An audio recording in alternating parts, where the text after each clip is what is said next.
Thank you for joining me tonight on Divine Will 101. Um, I wanted to do something a little bit different tonight just because I had some readings that came up this week that I felt were particularly extraordinary. And we had talked about them in the Cynicles, and I wanted to share them all with you just because we've been talking about these uh, rounds rounds of creation, rounds of redemption, rounds of sanctification, and really kind of trying to unpack a lot about what we're gaining and we're doing when we do the rounds, and how we do the rounds, and what it means. And these couple of readings that I've really been focusing on this week really brought some of this to light for me in an extraordinary way, and I really wanted to share them with you. First, let me say, Dawn can't be with us tonight because Dawn's daughter is graduating from high school, and so she is hopefully sitting on the football field with no rain while her daughter is graduating, and they do have a plan B, but we know how any of us who've had kids who are graduating and we're in that situation know that we just hope and pray that plan B doesn't happen. We can get through this. Um, and so we missed Dawn tonight, but she'll be back next week. And so I hope you all are well. I just really wanted to say too that I appreciate you guys so much for coming in and giving me your comments. And, we have a little conversation going about all this because one of the things that I think is so um, extraordinary about the divine will is this camaraderie in this community that we have. And particularly, as I'm always saying, all things happen for all things in the divine will. God's permissive will is for our good. It's in his permissive will. And so he allows it. Maybe he doesn't ordain it, but he allows it. And I think one of the things that came out of this really horrendous situation we call the pandemic is this online community that it created because we weren't able to gather together as we usually would. And I don't know that I don't know. Something good comes out of everything because I know that the online community for me has been a wonderful support, and I've gotten to know so many of you. Many of you write to me, and we, kick things back and forth, and you have questions, and sometimes they're my questions too, and so we can kind of delve into it. So I encourage you. In fact, let me put this up on the screen, and this is my email address, and all of you are welcome to write to me. I may not always get back to you immediately, especially if I had to look something up, but I will acknowledge certainly that I received your email. And also, I love reading your comments.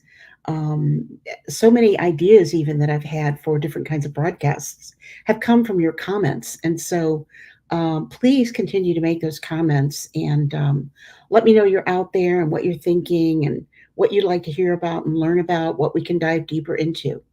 So, as I said, tonight we're going to just go into a couple of these readings, and they're fairly long readings, but I'm sure that we can get this through this in a timely manner, and hopefully unpack this a little bit because it is just to me they were extraordinary readings, and I know that when I shared them with my cynicals, they felt the same thing, that they got an understanding from these that they didn't have before.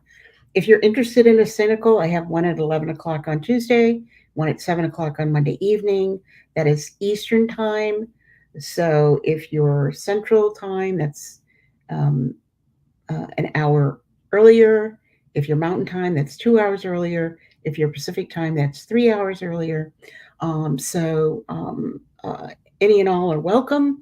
If you want to come in and join us and read with us and learn with us, all are welcome. So let me just say these readings, of course, I am reading from the calendar. And the calendar, if you don't know what the calendar is a, a how do I see this? A collection of the writings that pertain to the day. So this particular reading that I'm doing is on the 3rd of June of 1925. And the next one I'm doing is from it's also from the 3rd of June, but the year is 1928. So this is the monthly calendar for the month of April. It's the month of the Sacred Heart, and uh, the calendar really turns out to be an extraordinary way to read uh, the writings. And Father Celso really got me onto this. It took him a little while because I was like, I don't understand it, but once I started reading it, it was really great. So this is from the 3rd of June of 1925. And it's from volume 17. I'd encourage you to write that down. You may want to go back and sort of reread this and restudy it. It says, how in creation God loved us with complete love, how all created things are veils which hide him, and how redemption serves as remedy for man. So we're talking about all three of the elements of the divine will: creation, redemption, and sanctification. And as Father Celso says, every question is answered in the writings. And so as we delve into them, I would say it's like digging for treasure. As we delve into them and really unpack them, we begin to understand more and more about what Jesus is telling us about acting in the divine will. So it starts off, of course, with Louisa. And she says, I was fusing myself in the holy divine will according to my usual way. And I was thinking to myself, where has our Lord God done more for the creature? In creation, in redemption, or in sanctification? And my always adorable Jesus, moving in my interior, showed me all of creation. What sublimeness, what magnificence, how many harmonies, what order. There is not one point, either in heaven or on earth, in which God has not created something special and distinct, and with such mastery that before the tiniest thing created by God, the greatest scientists feel that all of their science and mastery is an absolute nothing compared to the things created by God, which are full of life and of motion. Oh, how true it is that to look at the universe and not to recognize God, love Him, and believe in Him is true madness. All created things are like many veils which hide Him, and God comes to us as though veiled in each created thing because man is incapable of seeing Him unveiled in the mortal flesh. I want to stop there for just a second because if we go back into the Old Testament and we go back to the writings of Moses, and Moses goes up the mountain, goes up Mount Sinai, and he is there in the presence of God. And God tells him, take off your shoes. You're on holy ground. And he appeared to him as a burning bush because no one can look on the face of God and live. Certainly not mortal, sinful man can look at the face of God and live. He can't show us himself in totality because we wouldn't be able to bear it. We couldn't. Is that we're incapable of seeing him unveiled in the mortal flesh. So God comes to us in veils. He is veiled. He shows us in different ways, in different circumstances. And creation was first and foremost, and the main thing that He created to show us Himself, but in a very veiled way. So He says, the love of God for us is so great that in order not to dazzle us with His light, frighten us with His power, make us feel ashamed in front of His beauty, make us be annihilated before his immensity, he veils himself in the created things so as to come and be with us in each created thing, even more to make us swim in his very life. My God, how much you loved us and how much you do love us. I love that idea, um, that vision of swimming in his life. God is all around us all the time. He shows himself to us in nature.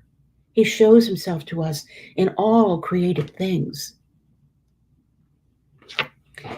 He says, then after he made me look at the whole universe, my sweet Jesus told me, my daughter, everything was made in creation. In it, the divinity manifested all its majesty, power, and wisdom, and displayed his complete love toward the creatures. There's not one point, either in heaven or on earth or in any created thing, in which the perfection of our works is not complete. Not one thing was left half made. In creation, God showed off all his works for the creatures. He loved with complete love and made complete works. There's nothing to be added or to be removed. So I made everything perfect, nor can we do incomplete works. On the contrary, in each created thing, we placed a distinct and complete love in creation for each creature.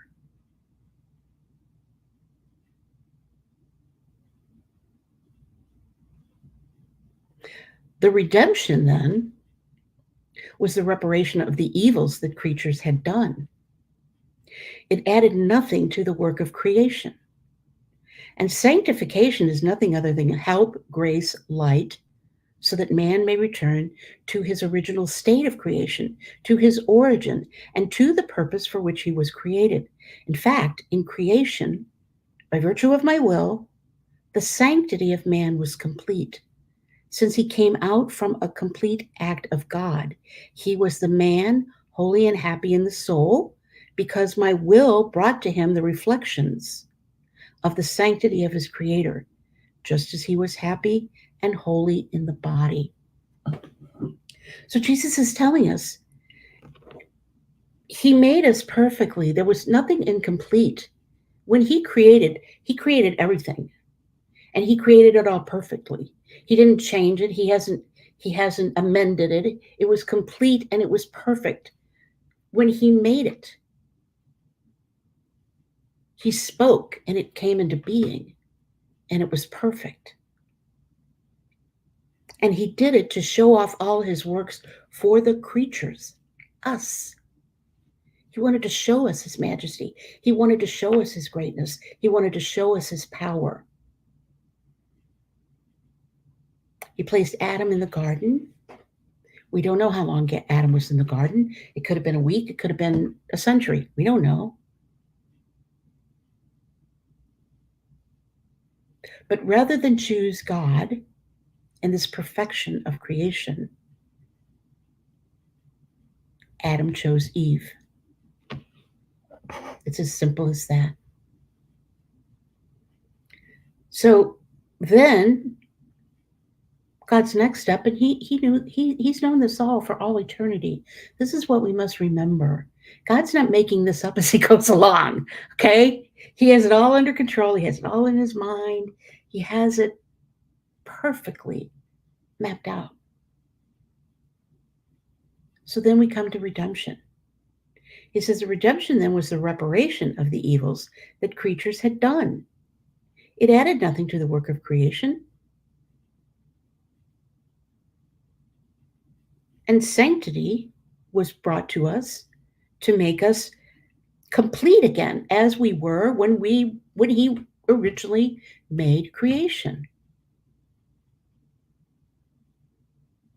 He says, "Oh, my daughter, with all redemption and the work of sanctification, sanctity in man is incomplete. And for others, it is almost useless." Now I say this, if man does not turn back in order to take my will as life, as rule and as food to be purified, ennobled, divinized, to place himself in the prime act of creation and take my will as his inheritance, assigned to him by God, the very works of redemption and of sanctification will not have their abundant effects. So everything is in my will if man takes it. He takes everything. It is one single point which embraces and encloses the goods of redemption and of sanctification, even more for one who lives in my will after he has taken the prime point of creation. All these goods serve not as remedy, as for those who not do my will, but as glory and as special inheritance carried upon earth by the will of the celestial Father in the person of the Word. Now, I hope I'm not getting ahead of myself with you guys because I know this is Divine Will 101. Because what Jesus is saying here is creation was done in one act. It was done completely, it was done perfectly. We were part of that creation. We stepped out of the will of God. Then there came redemption.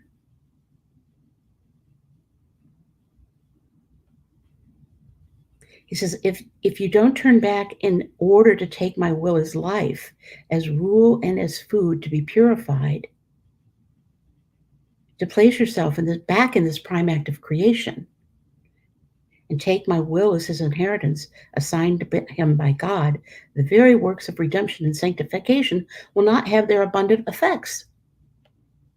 We have to go back to what we were originally created to do, which was live in his divine will.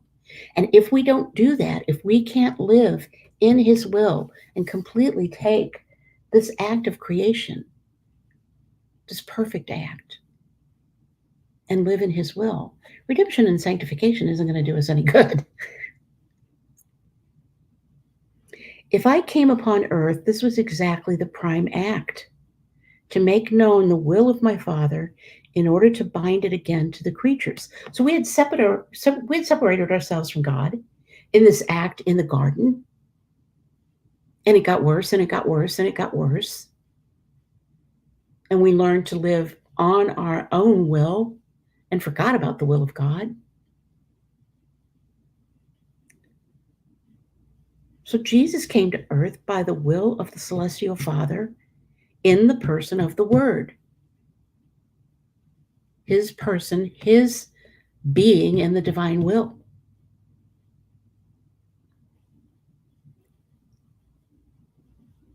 And the prime act of that, when he says the prime act, the main point, the reason, is to make known the will of my Father in order to bind it again to the creatures.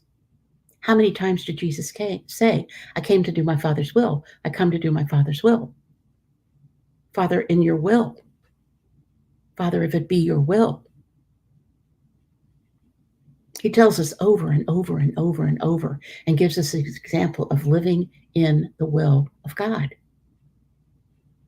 He said, the pains and humiliations, my hidden life, and all the immense sea of the pains of my passion were remedies, medicines, supports, lights, in order to make my will known.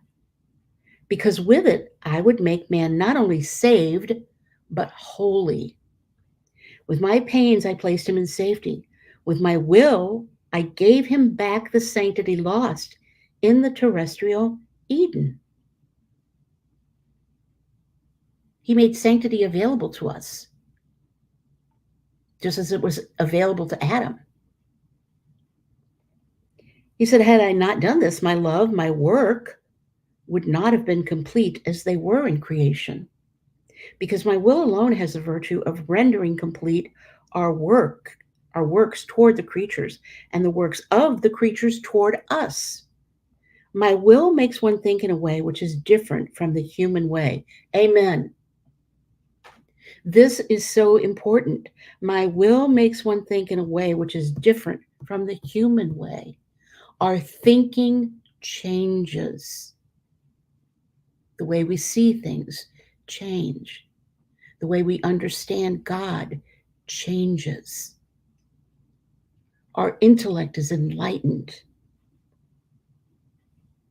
It makes one look at my will in all created things, speak with the echo of my will, work through the veils of my will.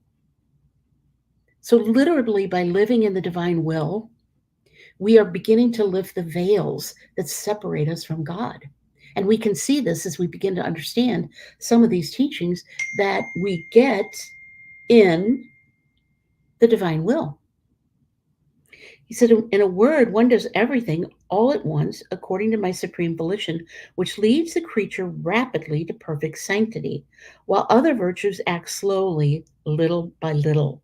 My redemption itself, without the prime act of my will, serves as dressing of the deepest wounds, as medicine for man not to let him die, as antidote not to let him fall into hell. In a word, one does everything all at once. When we offer an act, it is offered past, present, and future. There is no time with God. There is no time. And it is bonded with all the other acts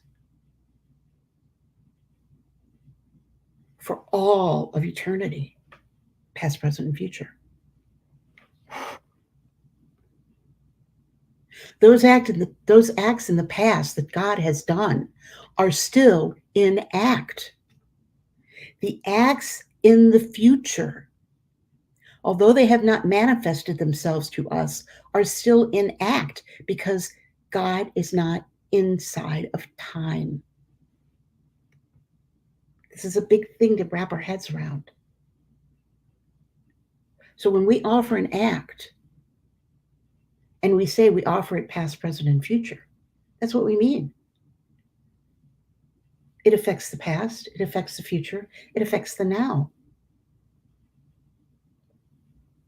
And it says if we stay in and act according to my supreme volition, if I act in divine will, I can rapidly perfect sanctity. We get in our own way. This is the thing that we have to understand. Why do we not progress in sanctity? Why do we not progress in the divine will? Because we're self-will run riot. We love our will. We're undisciplined in many ways.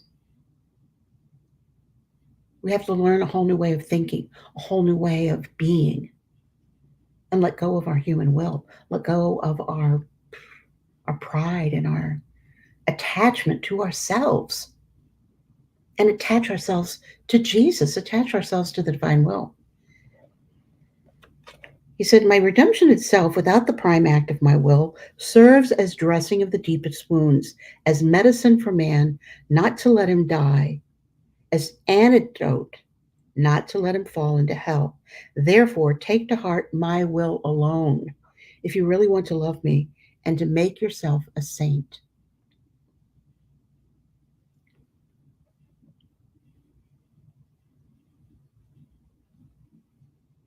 What a marvelous thing to know that God made creation as a way for us to see him and to know him, because we can't look directly at him. We're not capable of that. He has to veil himself. His greatness is too great. It's too much for us. And all of creation was done for every creature perfectly in one single moment in time. It's complete. Nothing's changed. Nothing's added. Nothing's taken away. It's all there for us to glean.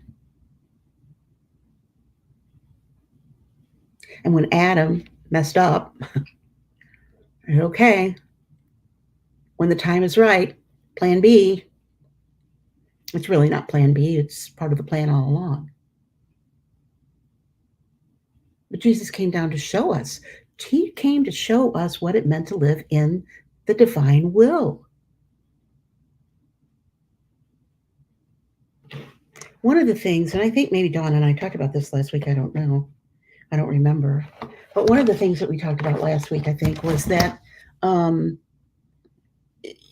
our defects of character start to disappear, and we don't even realize sometimes that they're gone until we sort of have this kind of aha moment. It's like, oh, I don't do that anymore, or I'm much more aware of it, and I I'm I'm inclined to really work against these defects, these shortcomings in my personality and in my life, my actions. I want to act in the divine will. I want to become sanctified. I want to be sanctity. I want to allow God to sanctify me, to purify me. The saints didn't have this advantage. They knew they were supposed to do the will of God, but they didn't know, they didn't have this gift of God doing it for them. They had to work for their own virtue, for their own sanctity. What do we have to do? We have to give up our will and offer everything in the divine will.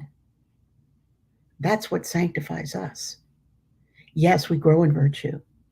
Yes, we grow in sanctity. Yes, we grow in holiness. But it's a natural progression that comes from having the will of God act in us all of the time. Now, this takes work. This is not, don't get frustrated because, all of us are fighting this challenge or are up against this challenge.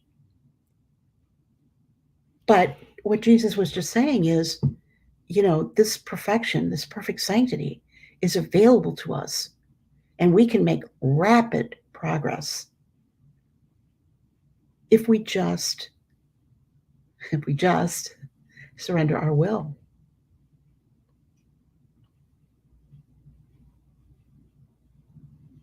Now, this next reading is from volume 24, from the same date, the 3rd of June of 1928.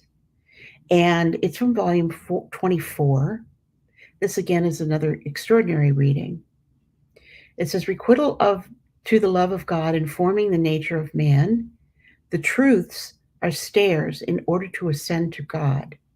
And the divine will, reveler of the work of creation to man, example of the sleeping child. This is the heading for this particular day. Jesus is teaching to Louisa for that day, the 3rd of June of 1928. Isn't it extraordinary that we have all of these teachings that Jesus gave to Louisa?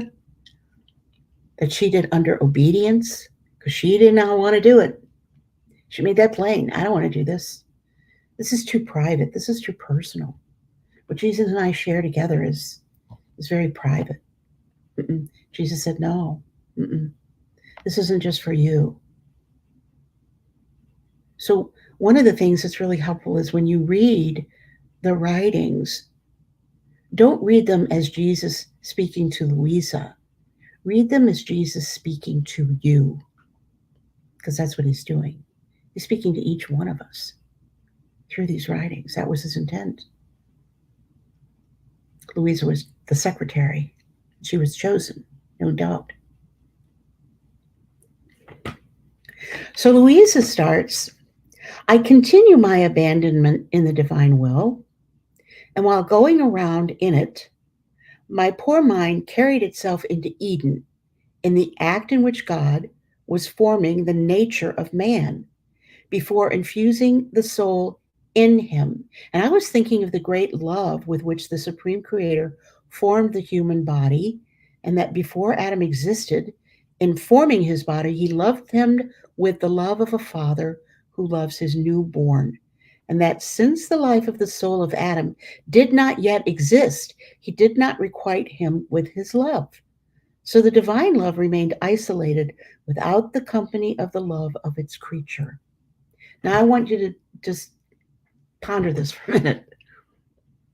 We know that Louisa was taken with Jesus. Literally, he would take her in soul all over creation, all over the universe, all over the many universes. And here he said, my poor mind carried itself into Eden, in the act in which God was forming the nature of man before infusing the soul in him. She was there with him. Jesus is showing her this when he created man, before he was even created, before he even existed.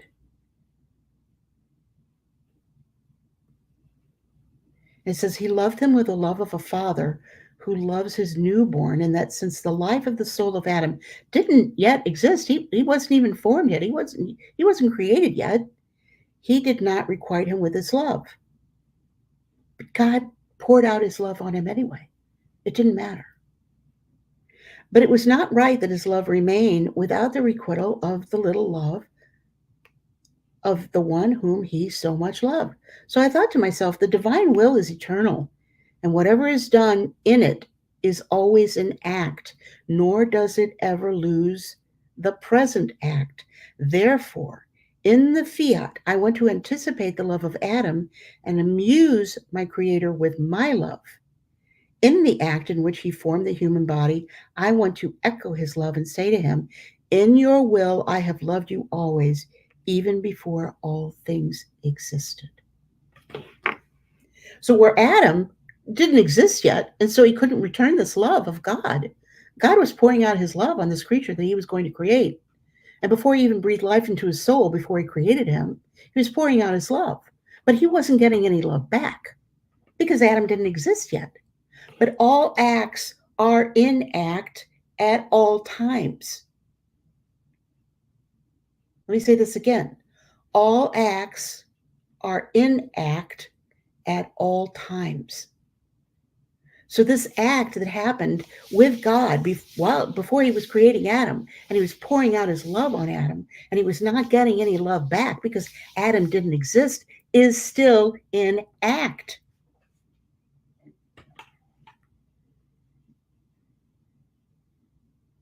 And so Louisa says, I will love you. I will give back the love to you even before all things existed. Because in your will, I can do that. In your will, I can offer you that love, past, present, and future. In your will, I can love you back even before Adam existed. Because Adam couldn't love you back because he didn't exist yet. Blows my mind. I got to tell you, this stuff blows my mind. But that's exactly what she's saying. So she says, then while I was thinking of this and other things, my always lovable Jesus clasped me tightly in his arms, telling me, my daughter, how happy I am that I manifested to you so many truths about my divine will. All of my truths that I have told you about it are stairs for you in order to ascend in the acts of my eternal volition, to find our first act in act that has the virtue of being always present and of giving us the joy and the happiness of the requital of your love. For us, in order to descend toward you, to look for the company of her for whom we operated and whom we loved so much. Jesus saying, I'm so happy that you get this. I'm so happy that you understand.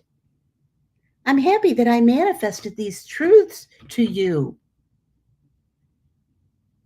so you can love me back. And I can get this love back that Adam couldn't give me. This, brothers and sisters, this is what we're doing in the divine will.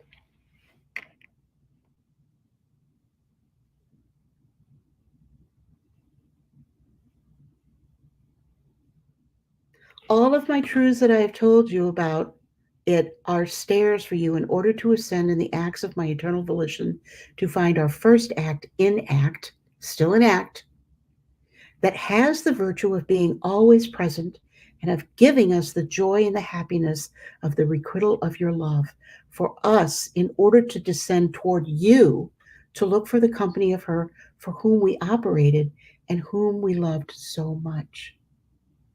When we act, when we respond to this act, he's showing us, he's showing us the secrets of the universe. And he says, I'm so happy you get it. I'm just so happy you get it. Because now I can love you back. How sweet is the company of the loved one. It is full of unforgettable joys, and how equally bitter is isolation and not enjoying the presence of the one whom is so longed for, so loved, and for whom one operates. While we were forming the nature of man before infusing life in him, we acted like a father or a mother when their child is sleeping. Taken by tenderness, by irresistible love, they long for, they kiss and press their sleeping child to their bosom. And the child, because he's sleeping, knows nothing about it. This love that God pours out on us, we're oblivious to it. We don't even know it's happening. And he's still pouring it out on us. If you knew, my daughter, how many kisses, how many loving squeezes we gave to the human nature before giving it life, and it was in the ardor of our love that breathing over him, we gave him life, giving him the soul and breath, heartbeat, and warmth to his body. So the breathing you feel is our own. The heartbeat that beats in your heart is ours. The warmth that you feel is the touch of our creative hands that, in touching you, infused warmth in you. And as you breathe, we feel our breath breathing in you. And as your heart palpitates, we feel our heartbeat of eternal life beating in you. And as you feel the warmth, it is our love that circulates in you and continues its creative and preserving work, warming you. You must know, my daughter, that our will is the revealer of the work of creation. It alone can reveal all the secrets of love hidden in creation. Adam did not know everything. How many stratagems and loving finesses we used in creating him soul and body. We acted like a father who does not tell everything at once to his little child, but little by little, as the child keeps growing, he wants to give him surprises, telling him how much he loves him, how much he has done for him, how many loving finesses, hidden kisses. When the child as a little one is incapable of comprehending what the father gave him and could give him. So the father gives him now a surprise, now another, and this serves to maintain the life of love between father and son and to increase their joy and happiness at each surprise. God's saying, I'm revealing this to you little by little, because little by little, as I reveal this to you, it shows you how much I love you. It shows you how much creation did for you, how much you were in this act of creation. And it solidifies our bond and keeps our bond in act. He said, what would the sorrow of this father not be who, while his child was sleeping, covered him with kisses, pressed him to his heart, and his loving tenderness was such and so great that he reached the point of wetting the face of the sleeping child with tender tears. If in waking up the child does not smile at his father, does not throw his arms around his neck to kiss him, and if he looks at him, it is with coldness. What sorrow for this poor father. All the surprises he had prepared to manifest to his son, he closes in his heart with the sorrow of not being able to share his happiness, his purest joys, to the point of not being able to tell him how much he has loved him and loves him. So it was for us, my daughter. Our more than paternal goodness prepared many new surprises for our beloved child, and our divine will took on the commitment to be the revealer of them to him. As he withdrew from it, Adam lost the revealer. And this is why it is not known how much we loved him and all that we did for him in creating him. Therefore, we feel the irresistible love for our Fiat to come to reign on earth as it does in heaven, so that after so many years of silence and of secrets, it may give vent to its flames and return to act as the revealer of creation, because little is known of all that we did in creating man. We have no idea what God did in creating man. We have no idea what he has done in creation. And he wants to show us, he wants to tell us. These are secrets and sacred truths he wants to give us. And even though Adam rejected it and man continued to reject it, in the divine will, he's asking us to give ourselves completely to him so that he can reveal these things to us. God doesn't force anything on us. We gotta wanna. I would say we gotta wanna. How many surprises it has to say, how many joys and happinesses to communicate. Don't you yourself hear how many things it tells you, both on what regards my divine will and on the surprising love of the whole creation, and in a special way, the creation of man? My will is the book of creation, therefore, its reigning in the midst of creatures is necessary in order to know how to read it and be able to read it. The human will keeps poor man as though asleep. He sleeps, and the sleep prevents him from feeling and seeing all the caresses and finesses of love that his celestial Father gives him, as well as the surprise he wants to make known to him. His sleep prevents him from receiving the joys, the happiness that his Creator wants to give him, and from comprehending the sublime state of his creation. Poor man, asleep to true good and deaf to listening to my will, which is his revealer, his noble history, his origin, his marvelous height and beauty. And if he feels any vigil, it is either for sin, for his passions, or for things that do not have an eternal origin. He acts just like that sleeping child who, if he wakes up, cries, makes fusses, and torments the poor father who almost regrets having a child so restless. And this is why my divine will is revealing so many of its knowledges to wake man up from his long sleep, so that waking up in my Fiat, he may lose the sleep of the human will. He may reacquire what he lost and may feel the kisses, the love, the loving squeezes that his Creator gives him to his bosom. So each knowledge that regards my divine will is a call. It is a voice that I emit. It is a cry that I send to wake man up from the sleep of the human will.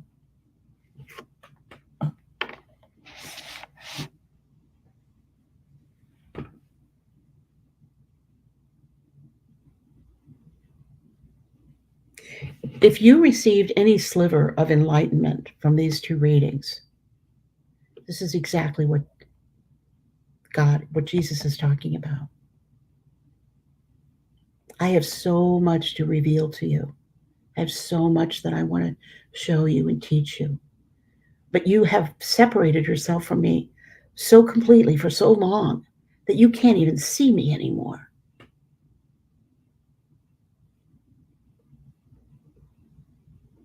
You can't even see me anymore. You can't see creation for what it is. You can't see the love of the Father in all that I have done for you. You can't see it anymore. It's like being asleep. It's like being veiled. This is what sin does to us. It blinds us, it separates us, and it blinds us from seeing God, from communing with God, from being with God. And he said, this is the way I want to shake you up. I want to wake you up. I want to show you all these things. I want to share all these things with you. What father doesn't want to share his knowledge with his son?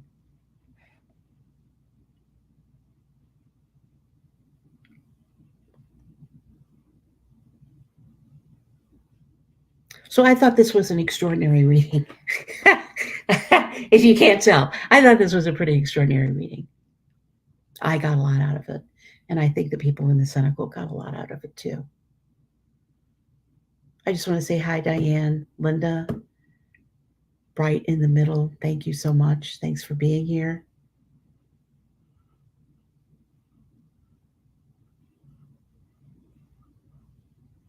Yes, when we live, those who live in the divine will, the veil is thinned. This is so true. This is what happens. Is we begin to see God. God begins to reveal these truths to us. He shows us who he is. And he says, if you let me act through you, I will make you like me. I will purify you. I will sanctify you. I will open up your mind to these secrets, to these treasures that I have for you, that I haven't been able to really, share with anybody because you've separated yourself from me so completely. For those of you who aren't in my CENACLE, this is what we do in the CENACLEs. We read this. We read. I know a lot of people. There's a lot of people on YouTube. Teach all. They add all kinds of things. I try not to add too much. Just read from the book. Jesus's words are good enough. They're good enough.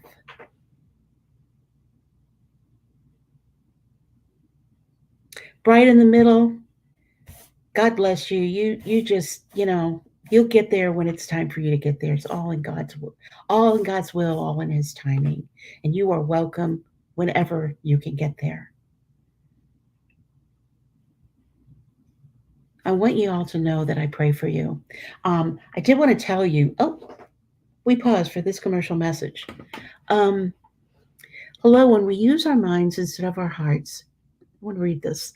When we use our minds instead of our hearts, we need to use our hearts, then our minds, so we live in the divine will. Does it make sense? Well, I think this is what happens when we say this Prevenient Act and we offer ourselves to God in the mornings.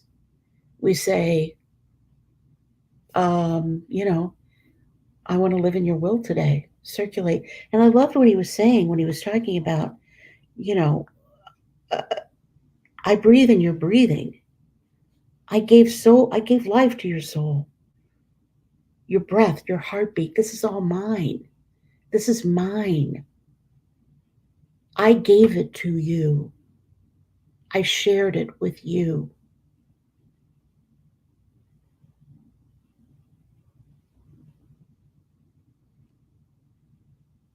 It's so extraordinary. Sometimes I can't read this stuff without just bawling, just crying. I just break out crying because it's just so extraordinary.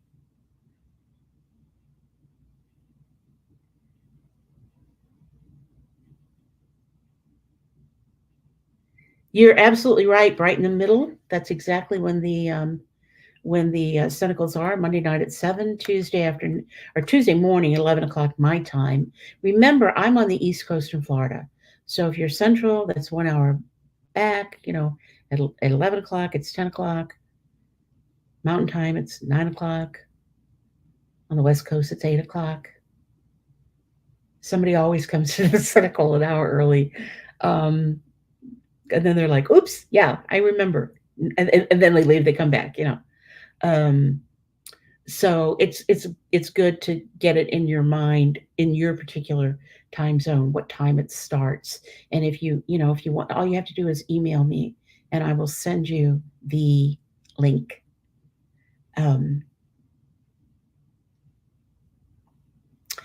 For those of you who are members, I don't know if there's any members here tonight. You know, there are little memberships available. And one of the things that I'm going to be doing with members, just to thank them for their support, is the book, The Son of My Will. And I don't know if any of you have read the book, The Son of My Will. It's a great little book. And it's a book really just with the history of Louisa and the divine will. It tells so many things. It's kind of like a little bit like this will, faithful and attentive, in that it gives a lot of background and um, a lot of foundational things. And so I'm going to start a little book club, and we're going to be reading from other books. Um, and if that's something that, and that particular book is going to be for members, but if that's something that you guys are interested in, let me know. Um, I don't know anything about an upcoming Divine Will pilgrimage to Italy and to Corrado. Do you know something about that, Linda? If you do, would you share it with me? Would you email me and let me know what it is, and then I can share it on the channel with people? And I'll be hitting Father Celso up about that too, because surely he would know. He's been to Grotto many times. So, um, so that's what's going on for tonight. Also in the future, I'm not exactly sure. I don't know that it'll be this Sunday. It may be next Sunday, but on Sunday nights, I'm going to start doing a little reading of the Divine Mercy Diary. And we're going to do a little deep dive into the diary, kind of like we're deep diving a little bit into the writings. And next week, Dawn will be back, and we can talk more about some of these fundamental things. I know that many of you are new who are watching, and so let me know what you think about what we did tonight. I kind of did this because thank you, Linda. Uh, um, I I kind of did this tonight just because these two readings just struck me so profoundly, and Dawn's on here, and so we'll probably go back to whatever, some kind of kind of fundamental teaching, because I know that that's why many of you come here, is just to learn these basics. And it's so important to know the basics, because I can tell you, as I've said many times, I came to the divine will and I was completely lost. I didn't understand what anything was. I didn't understand what they were saying. I didn't understand who's talking to who. What do you mean Louisa is in this frozen state and goes flying around the universe with Jesus? What are you talking about? This sounds like crazy, Um, but as I came to understand it, and it came to little bit by little begin to know somewhat, and certainly, again, I don't consider myself, an expert. I have been in the divine will for, I don't know, 8 or 9 years. Um, and I do, try to study, but a Marian Eucharistic pilgrimage to France, Spain, and Portugal with Venerable Fulton Sheen.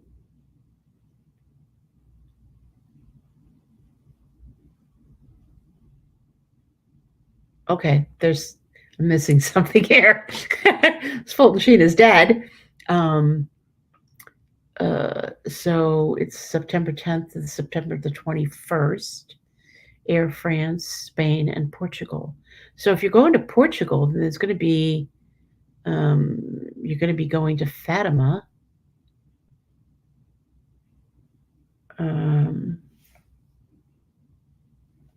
It's a theme. Yeah, I get it.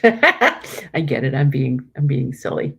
Okay, well, thank you for that information, and I'll see if I can dig a little deeper into that and find out more.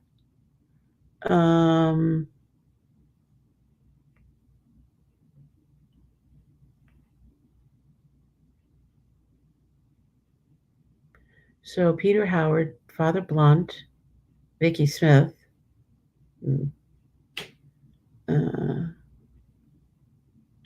Okay, well, you could probably email Father Blunt and get all the ins and outs of that. I certainly won't be going to that, because I'm thinking I may be going to Germany at that time to see Dr. Hesserman. And thank you. Linda, Father Dave Lean, and Alejandro Acuna will lead the Reign of the Divine Will Pilgrimage Retreat, 10/1 to 10/6. And then there's also a retreat in Malvern, Pennsylvania, July 5th through the 7th that Father Celso is doing at the Malvern Retreat House on the Divine Will. And right before that, I think the weekend or something before that, Father Blunt is there, I think doing something on the Flame of Love. The Malvern Retreat House has a lot of good stuff. Look that up on the internet because they do have, quite a few retreats and different kinds of conferences and things. That particularly if you live in that part of the country, I was looking at flights. I don't know if I can get there from here. Um,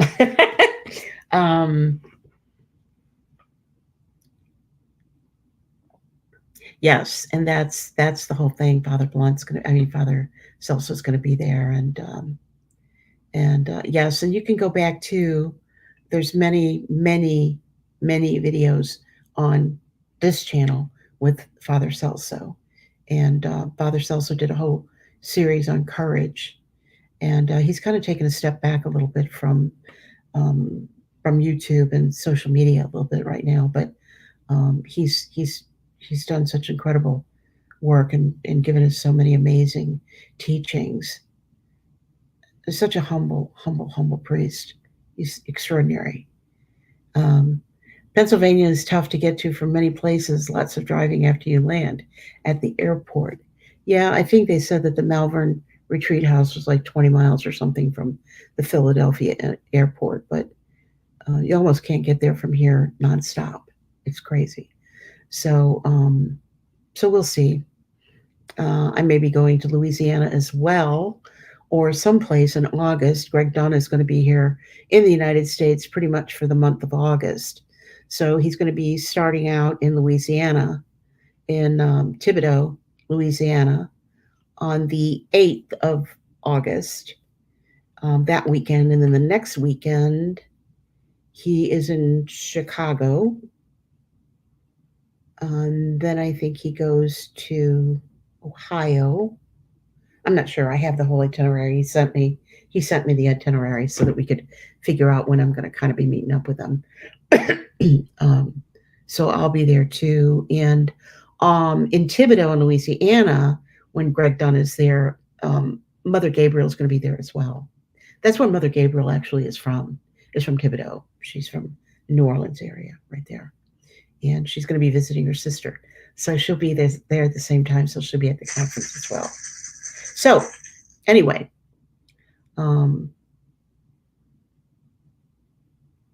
we'll be talking soon. And, keep your eyes peeled for what's coming up on In His Will, because my hour is up. I can only talk. I'm still feeling the effects of this COVID a little bit. And, excuse me, I can only talk for so long and I start coughing. So,